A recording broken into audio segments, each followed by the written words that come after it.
Nick got mad again. Did you see that? Oh yeah, Mike. He got mad at Michael Clay this time. Yeah, he got it's mad a new at Michael guy every Clay. day. I told an Eagle fan about that. I said Nick's got a real temper. He does. He does have a temper. It's really coming out this year. Whether it's the added expectations, the offseason because of the offseason additions, he's really he's really getting after it.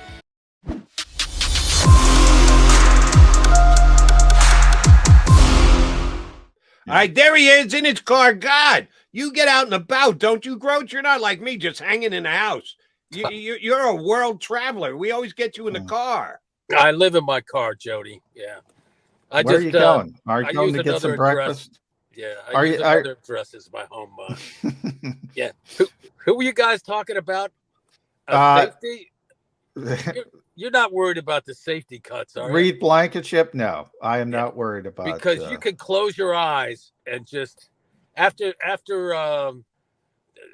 the number 22. Now his name escapes me, John. Who's 22? Marcus Epps? Epsy. Yeah, come after on. Epps, you could close your eyes and cut those guys.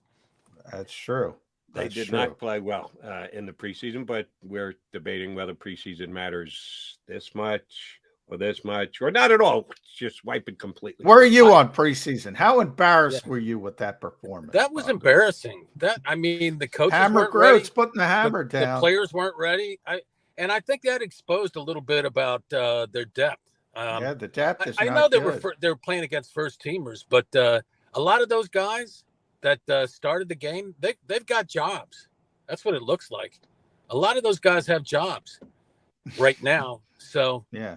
And that's what you're looking at. If somebody gets hurt, it's not a sobering thought to have to put one of those guys in. I was not impressed.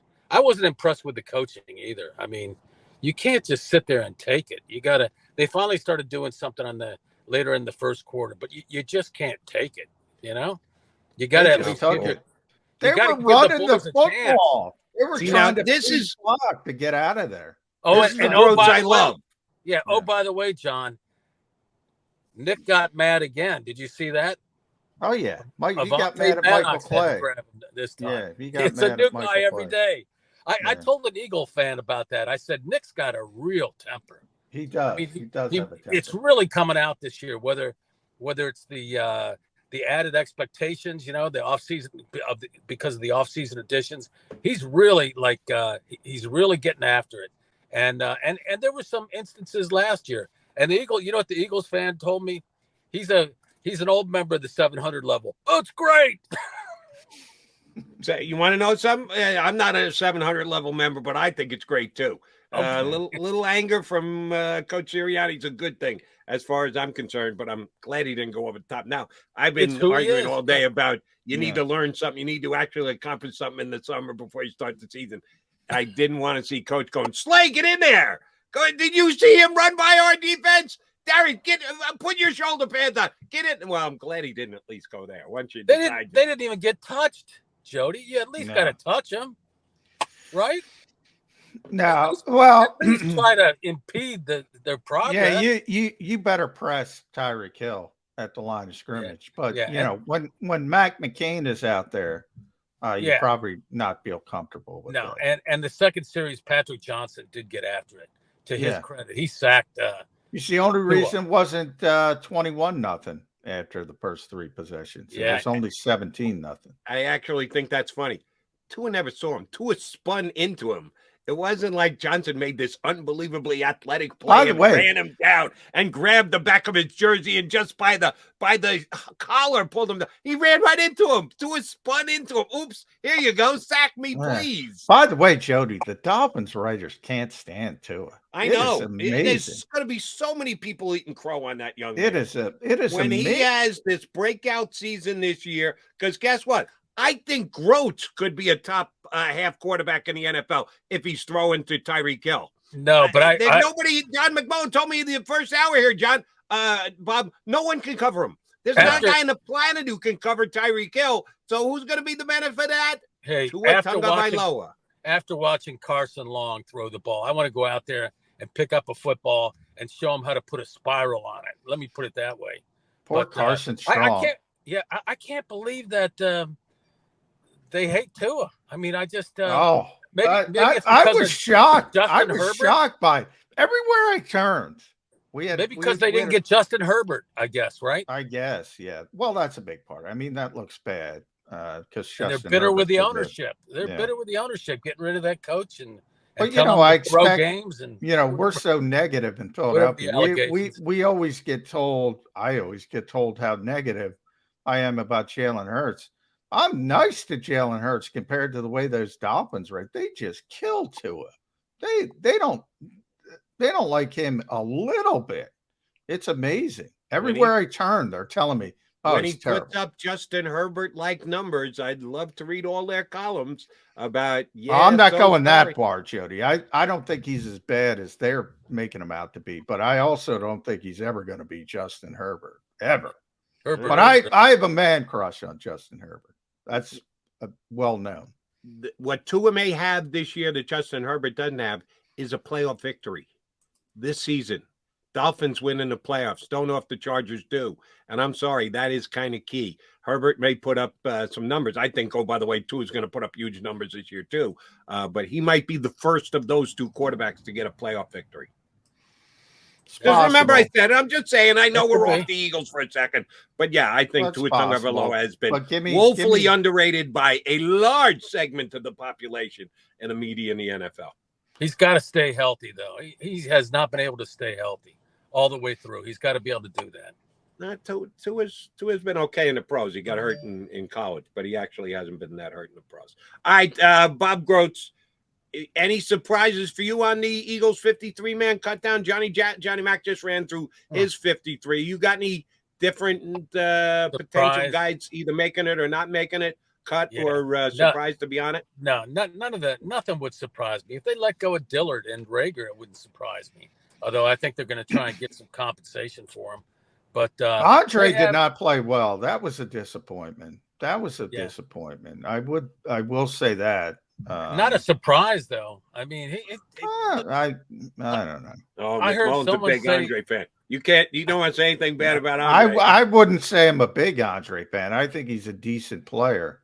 I heard someone say the Steelers should they should trade for Dillard, and they also brought up that they got guys working in that front office that used to work for the Eagles. Yeah, that's true. Yeah, that is true. That's true, but that's the reason they wouldn't bring Dillard in. Yeah, that's a possibility as well. Jalen Reagor, though, I think the Eagles hurt their ability to trade him by playing him for a couple. He was only out there for 11 reps, but when he was out there, they targeted Deion Kane. Like Gardner Minshew is more comfortable with Deion Kane. So if you're trying to elevate some kind of draft, some kind of potential value in a trade, why are you sticking Jalen Reagor out there? If you put him in mothballs, people say, oh, they must still like Jalen Reagor. He's a deference player. They don't want to get him hurt. The Eagles throw him out there. They ignore him. I don't think they can trade him now. So that means he's here. Is that how you take it? They just wanted everybody to know that he can still run. That's all they wanted, yeah. You mean they should have done like a Mims thing with the Jets, where they threw it to Mims for like 5. I mean, there were like 5 targets in a row or something. Well, yeah. I'm exaggerating. If you're going to throw him out there, throw him the football. Can I ask a Jalen Reagor question? Sure. How much money is he making this year? I'd have to look up his contract, but as a former first-round pick, it's part of it. It's significant. And if the Eagles trade him, they're going to take a dead cap hit. I get that. I don't think there's a team in the league, and this will really tick off the Jalen Reagor fans. I don't think there's out of the other 31 teams, I don't think there's a team in the league that would be willing to give up a conditional 7th-round pick for Jalen Reagor. With his salary attached, knowing that you have to take on his salary as well, I don't think you get a conditional 7th-round pick for him. So whether he played or not, John, your point is well taken. He did nothing to help his value. Yeah. If anything, he decreased his value. So here's the way I looked at it going in. His value was 0 before the game. It can't be moved one way. It didn't go to 1%. It can't go back less than 0. It was 0. It stayed 0. You're probably right. That's possible. The number here is 3.6 million. So who's gonna acquire? Who's gonna give for Jalen Reagor at $3.6 million? But he's not. For somebody who acquires him, that's his cap hit in Philadelphia. Remember, they already paid the signing bonus. So it's 1.816. So it's basically cut in half. That ain't that's not that bad. But Jody may be right. I mean, he may have no value at all right now. 0. Yeah. I mean, I don't think they can trade him now. And the dead cap for the Eagles would be 7.4 million. So you don't want to cut him. So he's going to be the punt returner in Detroit. That's what's going to happen. That's going to upset Eagles fans. All right. Question for both of you guys, because you're Eagle Beat guys and you know the history of the organization. Quarterback factory. What happened to the quarterback factory? Not so much with Reed, Sinnett, and Carson Strong. We get them, we develop them, we spin them, we turn them off, and end up getting future consideration for them. That kind of came to a screeching halt this year. Couple of guys who I like around the league, who are third stringers, who may find themselves on the waiver wire the same way Reed, Sinnett, and Carson Strong, we hardly knew ye do. Skylar Thompson, who looked pretty damn good for those Dolphins, running through those Eagles second and third teamers in the second half last week. And Chris Strebler of my JETS Jets. 2 QBs who lit up the Eagles this preseason. Either one of those two's on the waiver wires. Did the Eagles go, yeah, we really do need a third quarterback because we still think of ourselves as the quarterback factory. We got to reach out for one of these guys. Either one got a chance to be claimed by the Eagles? I would say, yeah. I think their third guy, they're going to bring in another guy, I think. I wouldn't be surprised if Sinnett stuck around for a little bit. But, I mean, and that's a position where they were probably going to keep 2 anyway. Right, John? Yeah, I got him Nick keeping was talking 2. about that. They were probably just going to keep 2 anyway. But I know Nick is comfortable with that. Problem is, Nick is not in charge. Howie's in charge. Howie usually keeps 3. Howie likes that third development quarterback. Now, do you keep him on the 53? Then you got to claim him on waivers. I can see them changing on the practice squad, so they bring in somebody for the practice squad, but then you got to wait. Yeah, I think that's what they do. Yeah, they, the third quarterback is not a big deal for them right now. And both their guys are healthy, but they will have, obviously a third guy. And, that could be interesting. I like that guy with the Browns, but he's not going to be available. Joshua Dobbs? Josh Dobbs? Yeah, I really like that guy. I think the Eagles played some decent third-string quarterbacks this year. Yeah, it really Strebler, did. Thompson, and Joshua Dobbs. You're really I like that guy. If you have a bad third quarterback in the preseason, you're not winning. You're not winning preseason games. That's why it's now. If you have a Strebler, you're going to win. What are the Jets? Were the Jets undefeated? Oh yeah, 3-0. Yeah, they won all 3 of their preseason games. They have the good back end quarterbacks, but that's why, Bob, 33 players didn't dress in Miami for the Eagles.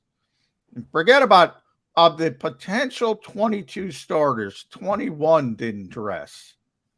Why should anybody be upset about that loss other than the visceral emotion of 48-10? If they get off to a good start, you can't. You could say, yeah, it was just a preseason game. What if they come out sluggishly, and God forbid they lose to the Lions? Well, that would be fun. There goes your whole philosophy, let's just avoid injuries. There are a lot of teams that played their first stringers in the last game, but I think for the most part, they were bad teams. Yeah.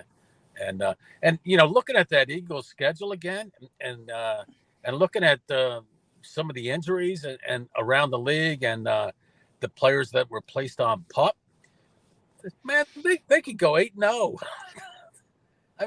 That's the true. softest schedule I've ever Eagles seen since I've been on the beat in '92. That's the softest Eagles schedule I've ever seen. Yeah, already it's Detroit's not going to have Jamison Williams. Right. Washington's not going to have Chase Young. And how the about Cardinals? Washington? How about Washington losing their starting? Oh running back? yeah, poor Shot Brian in a Robinson. drive-by. Yeah. Not a drive-by, a carjacking yesterday. Yeah. James Robinson. Holy Yeah. mackerel! Yeah, be careful, Bob. You're in your car. Be Yeah. careful. Where are you going, by the way? You're not in I'm Philadelphia, are you? I'm not in Center City, right? So Okay. You're not heading down to our nation's capital like Mr. Robinson was driving around D.C. That's another place where you take your life in your hands. It's amazing. It's amazing. It's a new day, so you just got to be alert all the time. Yeah. Do you? And I know this might be a little bit out of left field. Do you think the Eagles monitor their players when they're not at the facility because they do so much to protect their players from injury? Do they have like Chip Kelly tracking devices they don't drive into dangerous neighborhoods? The players did not like those sleep. They did not like those sleep monitors. I can't believe they're still using them. They got just gagging. I'm wondering because the Eagles are bending over backwards to make sure nobody gets hurt. There are 24 hours in a day. They can only watch them for so many hours. Yeah, there's trackers in their iPads. I mean, they know where these guys are. A lot of GPS, yeah. But as far as the sleep monitoring, checking the urine color, that's yesterday's news. Chip Kelly did all the blood work every day, right, or once a week. Yeah, I'm guessing. I'm guessing Big Dom is the only one who's on the road more than Grotz, driving around to make sure all the players are safe. I saw Dom driving down there. I always see Dom. I see Dom all over the country. Dom's amazing. Hey, but those GPS monitors, hey, I got to tell you, my brother-in-law, he knows where every one of his kids are at every second, You can see it. It's like watching a spy movie. You see these two little legs or whatever walking through there or there. I mean, let's be honest. I'm sure the Eagles have something like that in those iPads, or something that they give those guys. They're on a harsh world in which we live now these days. All right, Grotz. Since we may or may not got you on again by next Friday before the season kicks off, just give us your best, generally speaking, way the season. You want to get real specific and say they're going to have this record, they're going to beat this team in the first round of the playoffs, they're going to get picked off by, they're not going to get picked off by, they're going back to the Super Bowl. Get as specific or as widespread as you want. How is this season going to start? They're going to win. Yeah, they're going to win double-digit games. Double digits? Yeah, I mean, that's assuming that most of the key guys are still healthy, and again, that schedule they could start off 10-0 for crying out loud. I mean, the only tough opponent. Did he go from 8 to 10 in about 3 minutes? The only tough opponent there is Arizona. I mean, it's like and they won't have DeAndre Hopkins. He'll be suspended for that game. Everything's breaking Eagles. It's a soft schedule. Yeah, they got to stay healthy, and they're healthy now. They got just maintain that health, and with the firepower that they have. It's not going to. I don't think in those early games, the first 7 or 8 games, it's not going to matter who's playing safety. They are. They do have a lot of power to put up a lot of points. Their starting lineup on both sides of the football is very, very talented. But if I said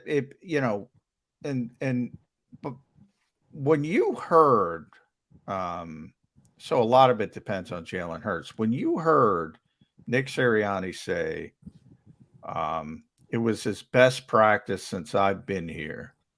What was your initial thought, Bob the Hammer Grotz? So you're going to put the hammer down on Nick Sirianni for hyperbole?